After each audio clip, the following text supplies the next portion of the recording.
কতটুকু ভোট গণনা করা গিয়েছে এবং শেষ হতে কত সময় লাগবে? সাফা, এখন পর্যন্ত ঠিক কতটুকু ভোট গণনা হয়েছে তার একদম সঠিক তথ্য এখনো পাওয়া যায়নি। তবে আমরা ভোট শেষ হওয়ার পরপরই, অর্থাৎ 4টার পরপরই জানতে পেরেছিলাম যে 85% ভোট কাউন্ট হয়েছে এখানে।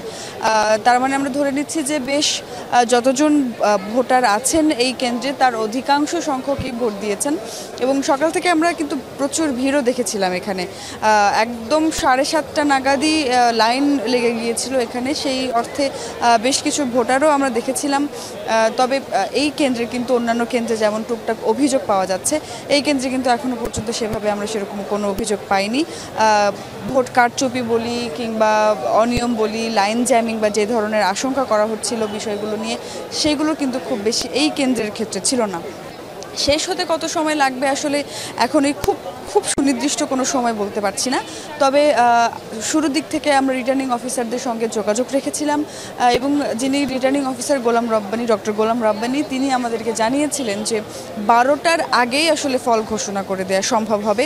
কারণ যেই মেশিনগুলো রয়েছে, যেই মেশিনগুলোর মাধ্যমে ভোট গণনা হবে, সেইগুলোর কার্যক্ষমতা এবং লোকবল সব কিছু বিবেচনা করে ধারণা করা হচ্ছে, বা তিনিও আমাদেরকে জানিয়েছিলেন রাত 12টার আগেই ভোট গণনা ভোট যে ফলাফল সেটি জানিয়ে দেওয়া সম্ভব হবে। আমরা গত ইলেকশন অর্থাৎ 2019-এর ডাকসু নির্বাচনে কিন্তু দেখেছিলাম যে ভোর 3টা বা 4টার দিকে ভোট ফলাফল দেওয়া হয়েছিল। এবারে কিন্তু বলা হচ্ছে সেরকম কোনো পরিস্থিতি তৈরি হবে না, 12টার মধ্যেই বা 12টার আগেই দিয়ে দেওয়া সম্ভব হবে।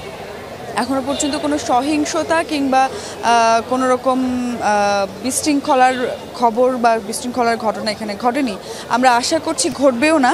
তবে ছাত্রদল যেমনটি অভিযোগ করেছেন কিছুক্ষণ আগে, আপনি জানেন যে ভিসি যিনি উপাচার্যের কাছে ছাত্রদল অভিযোগ করেছেন, 12টি অভিযোগপত্র তারা জমা দিয়েছেন বলে দাবি, এবং একই সঙ্গে ভিসি উপাচার্যের কাছে তারা অভিযোগ দিয়েছেন যে একটি পক্ষ আসলে সশস্ত্র অবস্থান নিয়েছে বিভিন্ন জায়গায়, সেরকমটি আমরা শুনতে পাচ্ছি অভিযোগ। সেটির কোনো একদম সুনির্দিষ্ট প্রমাণ বা সুনির্দিষ্ট তথ্য সেভাবে আমাদের কাছে নেই, বা এই কেন্দ্রেও কিন্তু আমরা ওইভাবে কোনো বহিরাগত দের আনাগোনা বা সেরকম কোনো উশৃঙ্খল পরিবেশের আভাস আমরা পাচ্ছি না। এখন পর্যন্ত বেশ সুষ্ঠুভাবেই পরিবেশে চলছে।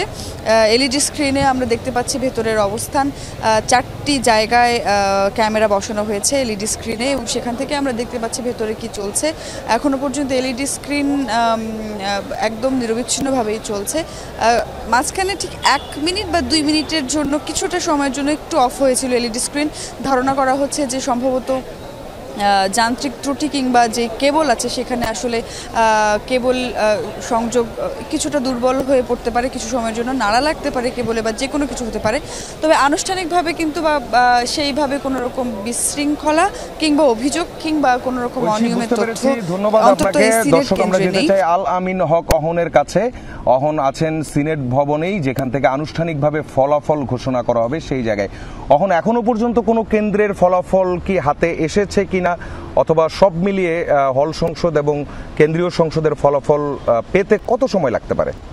এখন পর্যন্ত কোনো ফলাফল হাতে আসেনি। বিশেষ করে আমি সিনেট ভবনেই প্রধান যে কর্মকর্তা, রিটার্নিং কর্মকর্তা, তার কার্যালয়ের পাশেই তো সিনেট হল, সেই সিনেট হল থেকেই মূলত আনুষ্ঠানিক যে ফলাফল সেটি তো ঘোষণা করা হবে। এখন পর্যন্ত এই 18টি হল সংসদ কিংবা 8টি যে ভোট কেন্দ্র আছে সেখান থেকে কোনো তথ্য এখন পর্যন্ত এখানে এসে পৌঁছায়নি। এবং আপনি জেনে থাকবেন, নিজ নিজ যে কেন্দ্রগুলো আছে তারা প্রথমেই তাদের সেই সংখ্যা কিংবা পরিসংখ্যান, কে কত ভোট পেল সেটি তুলে ধরবেন, এবং তারপরেই সেগুলো এখানে আসবে। অর্থাৎ সিনেটে আসার পর সেখান থেকেই মূল যে ফলাফল সেটি ঘোষণা করা হবে। তার আগেই কেউ যদি এই ফলাফলগুলো নিয়ে বেসরকারিভাবে কিংবা নিজে থেকেই একটি ফলাফল, কিন্তু বোঝাই যাবে যে শেষ পর্যন্ত 1 বছরের ভাগ্য কার জুটলো 1 বছরের জন্য এই পদগুলো, সেটি কিন্তু জানার একটা উপায়ও আছে। সেটিও এখান থেকে বলা হচ্ছে, যে কারণে এই অপেক্ষার আগেও মানুষ জানার একটা সুযোগ থাকবে, সেটি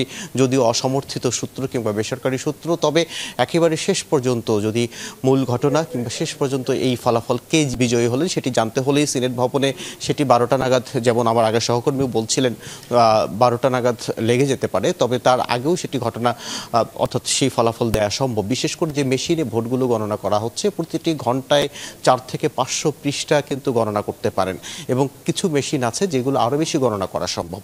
যে কারণে যদি এই কোনো প্রকার বিঘ্নিত না হয়ে যদি এই মেশিনগুলো গণনা সম্পন্ন করা যায় তাহলে আমরা আশা করছি সেটি হয়তো আরও আগেই ফলাফল দেওয়া সম্ভব হবে। এখন পর্যন্ত ছাত্র দলের পক্ষ থেকে সিনেট ভবনে আসা হয়েছে। আপনাকে ধন্যবাদ, বিস্তারিত শুনছিলাম আপনার কাছ থেকে। এবার যেতে চাই আরেক সহকর্মী এম এ আজিজের কাছে। আজিজ, আপনি এখন কোন কেন্দ্রে আছেন? সেখানকার ভোট গণনার সবশেষ অগ্রগতি কতটুকু এবং ক্যাম্পাসের নিরাপত্তা বিশেষ করে এন্ট্রি পয়েন্টগুলোতে কেমন দেখেছেন? ধন্যবাদ সাফা। আমি এই মুহূর্তে আছি ঢাকা বিশ্ববিদ্যালয়ের টিএসসি কেন্দ্রে।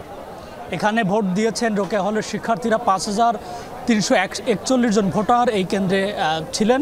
সেখান থেকে আমরা জানতে পেরেছি 70%, প্রায় 70% ভোটার এখানে ভোট দিয়েছেন। তবে এখানকার পরিস্থিতি অন্যান্য কেন্দ্রের তুলনায় একটু ঘোলাটে। আমি যদি আপনাকে বলি যে এখানে এতক্ষণ ছিলেন ছাত্র দলের যিনি ভিপি প্রার্থী আবিদুল ইসলাম খান, তিনি এইমাত্র এখান থেকে বের হয়ে গেছেন। তবে এখানে তিনি বের হয়ে যাওয়ার পরে আমরা একটু উত্তেজনাকর পরিস্থিতি এখানে দেখতে পেয়েছি। এর পাশাপাশি এখানে যে এলইডি স্ক্রিনটা ছিল সেটিও এখন ডিসকানেক্ট হয়ে গেছে। তো এখানে আবিদুল ইসলাম যে কারণে এসেছিলেন সেটি হলো তিনি মূলত এই কেন্দ্রের ভেতরে প্রবেশ করতে চেয়েছিলেন। তিনি মূলত দেখতে চেয়েছিলেন যে এখানে ভোট গণনার চিত্র কেমন বা কোন প্রক্রিয়া ভোট গণনা করা হচ্ছে।